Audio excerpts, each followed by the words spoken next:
أعوذ بالله من الشيطان الرجيم.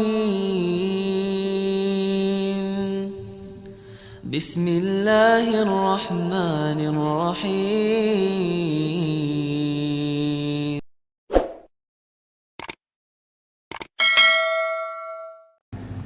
Pada pertemuan ini atau kemarin juga saya jelaskan tentang apakah ada bid'ah yang hasanah. Kemarin juga sudah saya jelaskan. Rasulullah mengatakan kullu bid'atin dhalala wa in setiap bid'ah adalah kesesatan. Ini yang ngomong ada Rasulullah. Ya. Kalau ada orang mengatakan Ustadz, tapi Imam Syafi'i mengatakan bahwa bid'ah itu ada dua. Bid'ah yang baik dan bid'ah yang buruk. Bid'ah hasanah dan bid'ah madmumah. Imam Syafi'i mengatakan ada bid'ah yang terpuji dan ada bid'ah yang tercela. Ada yang hasanah, ada yang dhalalah. Ada yang mamduha, ada yang madmumah. Bagaimana mendudukkannya Ustaz? Pertama, yang mengatakan bid'ah itu semua adalah penyimpangan Rasulullah. Kullu bid'atin dhalalah. Setiap bid'ah itu sesat. Ini Rasul yang ngomong. Kalau ada yang mengatakan itu kan bisa dimaknai lain Ustaz, itu kan bisa diinterpretasikan lain, itu kan menurut antum semua bid'ah sesat. Karena lafaz kullu di situ tidak semua Ustaz. Ya kita katakan seperti ini. Oke. Kita kembalikan saja ke tafsiran orang yang paling dekat dengan Nabi. Siapa orang yang paling dekat sama Nabi? Para sahabat. Bagaimana para sahabat memahami hadisnya Nabi? Abdullah bin Umar mengatakan kullu bid'atin dhalalah wa in ra'ahan nasu hasanah. Semua bid'ah itu sesat meskipun manusia menganggapnya hasanah. Yang ngomong ini siapa? Abdullah bin Umar. Ini tafsiran sahabat. Imam Malik pun mengatakan man ibtada'a fil islami bid'atan yaraha hasanah faqad za'ama anna Muhammadan khanar risalah. Kata Imam Malik, barang siapa mengadakan bid'ah di dalam agama dan menganggapnya hasanah, menganggapnya apa? Baik, berarti dia menuduh Nabi Muhammad telah mengkhianati risalah. Kok bisa? Iya. Kata Imam Malik, karena Allah sudah berfirman, al-yawma akmaltu lakum dinakum. Pada hari ini tanggal 9 Dzulhijjah ketika haji wada, sebelum Rasulullah wafat, Rasulullah haji, turun ayat terakhir, al-yawma akmaltu lakum dinakum. Pada hari ini aku sempurnakan agama kalian. Kata Imam Malik, ketika turunnya ayat ini ada sebuah ritual ibadah. Ketika turunnya ayat ini bukan bagian dari agama, maka sampai hari ini dan sampai hari kiamat tidak akan pernah jadi agama. Paham maksudnya? Karena Allah sudah menutup al-yauma, pada hari ini akmaltu, aku sempurnakan untuk kalian agama kalian. Itu. Terus bagaimana kita mendudukkan perkataan Imam Syafi'i bahwa ada bid'ah yang hasanah, ada bid'ah yang dhalalah? Perkataan Imam Syafi'i ini tidak salah. Perkataan Imam Syafi'i ini benar. Karena contoh yang dipakai oleh Imam Syafi'i itu beda dengan contoh yang dipakai oleh orang zaman sekarang. Paham? Imam Syafi'i ketika mengatakan adanya, tidak hanya Imam Syafi'i loh ya, imam-imam yang lain juga, termasuk Imam Al-Iz bin Abdissalam, ulama-ulama Syafi'iyah itu, ketika mengatakan adanya bid'ah hasanah, contohnya apa? Belajar tajwid. Kalau ada nun sakinah, nun mati, ketemu huruf hijaiyah, bisa iklab, bisa idhar, bisa idgham, idgham bihunna, idgham bilahunna. Kan gitu kan kalau belajar tauhid, tajwid. Di zaman Nabi tidak ada ilmu tajwid. Termasuk bid'ah hasanah adalah belajar nahwu dan shorof, grammar Arab.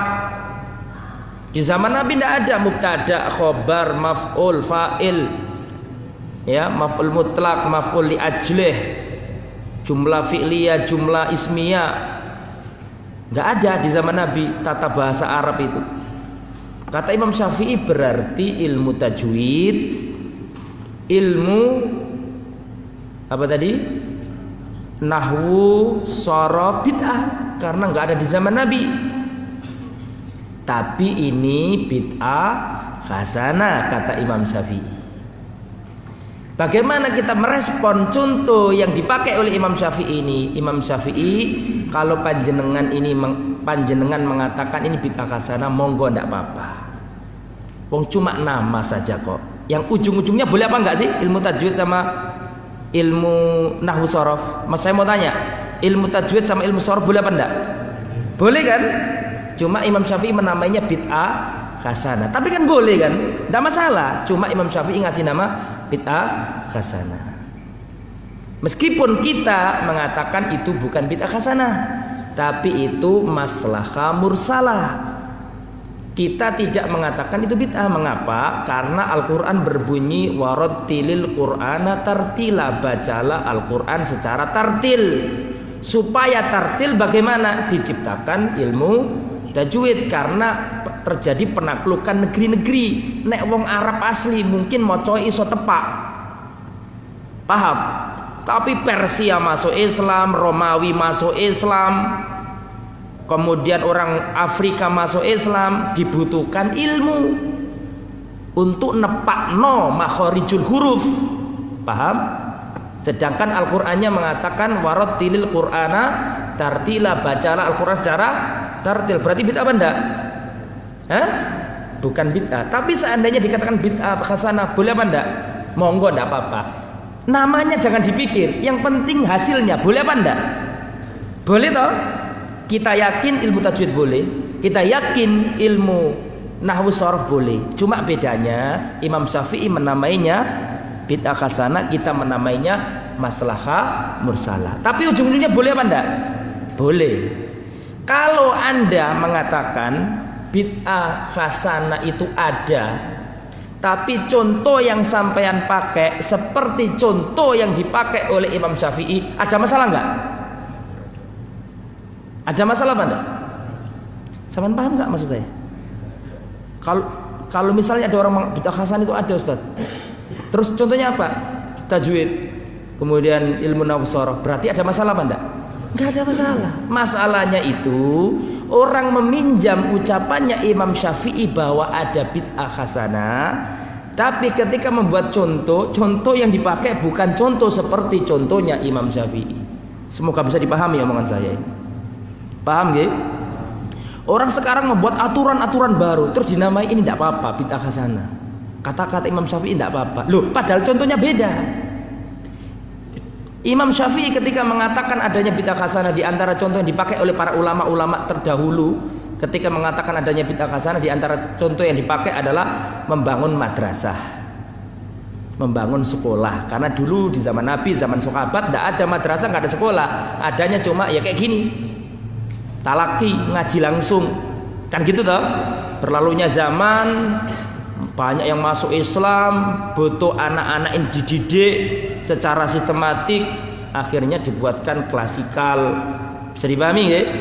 Kata para ulama Syafi'i ini bid'ah ini, tapi bid'ah yang hasanah. Kalau Anda meyakini ada bid'ah hasanah, tapi contoh yang Anda pakai seperti contoh yang dipahami oleh orang yang mengatakan adanya bid'ah hasanah, ya silakan. Tidak apa-apa, cuma nama saja kok. Paham nggih? Contoh lain, Al-Imam Ad-Dimyati. Imam Dimyati ini bermadhab Syafi'i. Imam Ad-Dimyati mengatakan, ma yaf'aluhun nas minal ijtima' fi baitil mayyit, apa yang dilakukan oleh masyarakat kumpul-kumpul di rumah orang mati sambil membuat makanan, dihidang-hidangkan makanan setelah kematian. Kata beliau, ini saya nukil saja loh ini ya. Kata beliau, minal bid'atil mungkaroh, ini termasuk bid'ah yang mungkar. Yuthabu ala man iha waliyul amri, atau yuthabu waliyul amri ala man iha, kurang lebih seperti itu lafadznya. Pemerintah dapat pahala jika mencegahnya. Saya mau tanya, yang ngomong ini siapa? Al-Imam Ad-Dimyati. Kumpul-kumpul di rumah orang mati sambil membuat makanan, termasuk bid'ah yang mungkar. Apa artinya mungkar? Apa artinya mungkar? Sesuatu yang diingkari, yang nggak baik, kan gitu kan? Nah, saya mau tanya, Imam Dimyati ini mengatakan termasuk ulama yang mengatakan adanya bid'ah hasanah apa enggak? Tolong dijawab. Imam Dimyati termasuk yang mengatakan adanya bid'ah hasanah apa enggak? Termasuk. Tetapi ketika membuat contoh seperti itu, beliau tidak mengkategorinya sebagai bid'ah hasanah. Sehingga gampangannya gini loh Pak. Gampangannya gini. Bid'ah hasanah yang dipahami oleh imam-imam Syafi'i terdahulu itu mengalami pergeseran makna. Paham nggih? Kalau ulama terdahulu mengatakan adanya bid'ah hasanah, yang dimaksud ini bab wasilah. Bab wasilah.